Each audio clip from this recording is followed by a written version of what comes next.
You're right there, guys, what's going on? Welcome to episode 3 of the World Cup RTG, and we have been grinding away, picking up W's, receiving L's, but most importantly, testing the players that we've recently packed. And in the last one, the discussion was mainly about Deco. Do I continue using him as a cam? Do I drop him back to a right centre mid position? And I was really wanting to hear your thoughts on that. So I read through the comment section, and most of you that have used Deco yourselves just say that he's bad and he's inconsistent. Those that were recommending for me to play him as a right centre mid, I took that advice on board, and that's where I tested him. And then a few of you were just telling me to use him because he's the best player available to us right now. And although I'd agree rating wise, in game, is he really? Because as a cam, who would I prefer to use? Obviously Dybala, but we've got a striker issue right now. As a right centre mid, I don't even think he's suited there. And the decision that actually went down in the final was the biggest in the series so far. Was it make or break? Do I regret this? You're going to find out. So playing out on your screen is the semi-final.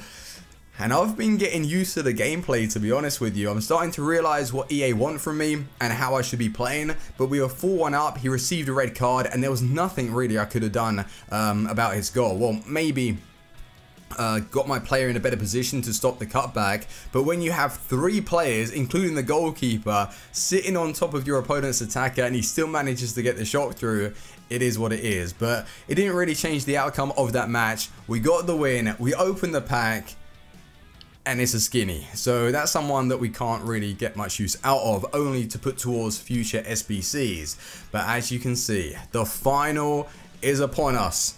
Top 11, 4-2-3-1, and his team was very balanced. He had himself a Kocha, Rui Costa, Pogba in that cam position. Let me tell you, Pogba as a cam, he put in work for me on my other account. He builds up that pace, and when he gets going, he's difficult to stop. Really good control of the ball, and his finishing is suitable for this game. So that's why I was a little bit worried. But in actual fact, we started to take control, we were dominating, and he was a very good defender, our opponent, and it was chance after chance, and one man that was helping him, ter Stegen. He is probably the best goalkeeper that I've come up against, and I'll face De Gea, but there is something about ter Stegen that just is a unit, and I was attempting to just put the balls underneath him, near post, back post. I just couldn't find the way through until I decided to take off Deco. Deco, the thing is, he missed a huge chance in the game, but just before that, he was peppering the goal, and it wasn't good enough. As soon as I brought on Kingsley Coman, he changed the game for me, got straight into it, scored himself the goal, and then I concede. That rebound though, so unfortunate, because it was an auto slide challenge from one of my defenders inside the box. He did well though to head it back to Mbappe. Beautiful control, and that is what Mbappe can provide. On this game mode, I actually like him. I don't have him myself just yet, but on my other account I did, and he is dangerous. So that's the kind of striker that I want right now. And Mbappe, even a Jamie Vardy, those types of cards that I can use a Dybala, I can use a Suarez to work the play and then play it through to just the out and out pace which Mbappe would really provide. But we are knocking on the door, we are scoring goals, and 3-1, you think it's all over. No, there's still drama. Accidentally tripped him up inside the box, give away a penalty. I hate those because I always know it's my fault. If I just leave him, let him run towards, well, the corner flag, because that's where he was going, I could have just avoided it. But it didn't change. It didn't change the outcome of the game. World Cup winners, twice in the series. Pick up that trophy, Suarez. I love him. I hate him on regular foot because he doesn't really suit my team. But in this game mode, he actually turns up and destroys.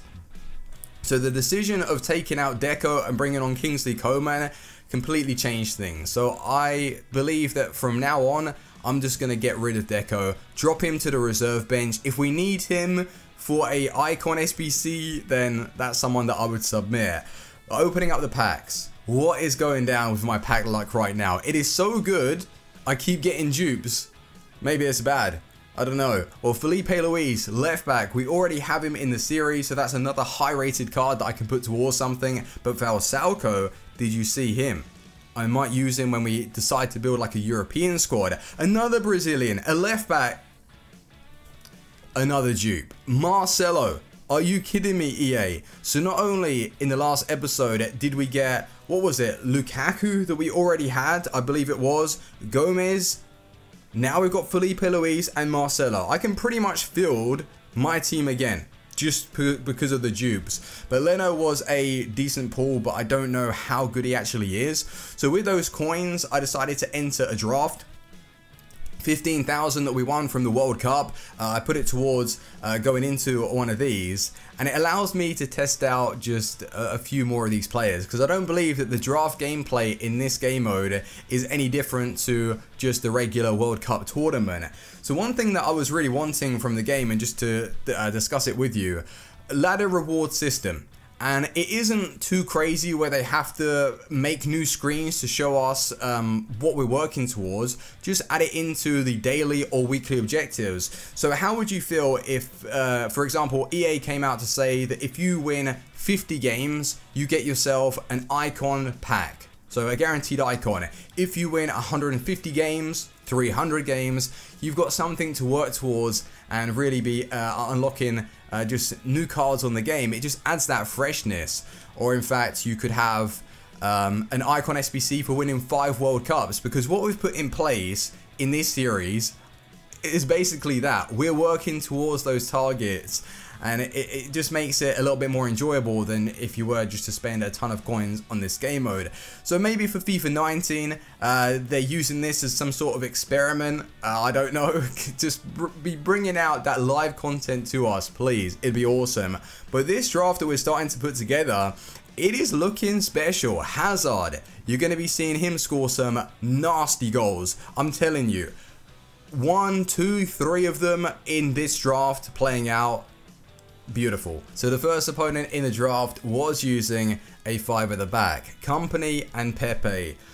Oh my. I've been told that Pepe is an absolute machine. So hopefully we can get our hands on him in the future. And then we could transition from our South American team to a European one. But we do need to start picking up a few more playable European cards. So the South American squad, I'd say the 3 players that I really want to keep: Dybala, Suarez, and Marquinhos. The rest of them, I don't believe that they are elite cards. Like Biglia's okay, but there are better options on the game. And even Marcelo and Felipe Luis, I haven't been too keen on them. Like, they're okay, but they're just not really offering enough, in my opinion. I prefer Fagner actually in that right back position to a Felipe Luis, just because he's offering a little bit more pace. And in this game mode, I believe that EA are using this as some sort of experiment to see and gauge our opinions on the way it plays. Because if you pick up the likes of Messi, Hazard, Dybala, they have some advanced acceleration. You know, if you're just using the left stick dribbling and you're just walking with the ball, they seem to pop it. And of course, they're very good at changing direction, and you're able to catch your opponents flat-footed. So when you pick up the ball with someone like Messi, you can really just weave and dribble past like you can, well, like he can in real life, like past 4 or 5 players consecutively. So that's something that I do enjoy with this game, and I don't mind the fact that if it is a little bit slower, because skilling, you're going to be seeing some fantastic goals, not only with Messi, but Hazard as well. So that just really goes to show that these players, if you know how to dribble properly, they can turn up. So again, I don't really mind the fact that the gameplay is a little bit slower. It's just when the lag starts creeping in the delay, and I can only apologize. Some of these clips are a little bit laggy. That's just because of the connection in the draft. So would you mind if FIFA 19 was like the World Cup game mode, or would you prefer if they just went back to regular foot? I really don't know now, because if they get it right and they make it so the better players, I'm talking Messi, you can really get use out of his dribbling, whereas like most of the time, all that you would see in regular foot, the meta is tall players, powerful ones with a lot of pace. Messi is still playable, but you're just better off using someone like a Ronaldo, and that's been the case for many years. But if they do maybe somehow twiddle around with it and make it so Messi, Hazard, Dybala, all of these cards are just absolutely filth, then I think that's going to suit me a little bit more. So I might be biased with my opinion, but let me know in the comment section. But these goals are just brilliant. And we smashed the first guy, we came up against the second, and I was still wanting to score some really sweet goals. There is a new shooting technique though that I've been using, and I don't know if you guys have done this yourselves before, but if you're 1v1 with the keeper, you don't even need to be 1v1, even if there are players around you and the keeper's coming out, the shot choice to take on isn't actually a shot, it's a cross. So just lob him with X or square if you're on PlayStation, just tap it. And some of these goals that I've been scoring with Messi, Neymar on regular foot, I don't know if you need the chip shot trait, I don't know if you need 5-star skills, but some of them pull it off a lot better than others, and it is amazing. Like the conversion rate that I'm getting is pretty much 10 out of 10. As long as I have done it right and I haven't choked it, it always goes in. So maybe you can experiment it with yourself. So running through on goal, just give it a cheeky dink. Don't shoot, because I feel that when you do activate that shot, they always like grab it. The keepers just make it look so easy. But these lobs are just too OP. So keep that in mind when you're running through on goal, and maybe you're not confident taking off a finesse shot or a low driven because the keeper has come out.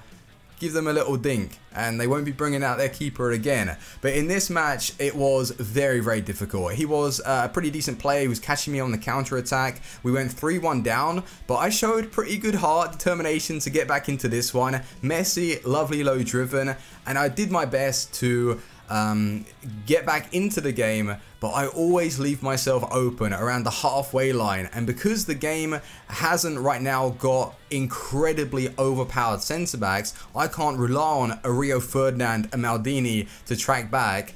I'm getting caught for pace, and I kind of like it that way, because if you're up against someone that plays a similar style to me, it makes it a little bit more enjoyable because you will be able to catch them in behind and just have a good game with somebody. So that's why this one is high scoring. He eventually gets himself another goal, which kind of sucked because I feel like I had a huge chance with the Kocha. He just, he doesn't have that finish, man. He has everything else, but the finish is lacking with the card. And I had another opportunity. I brought on Lallana towards the end of the game.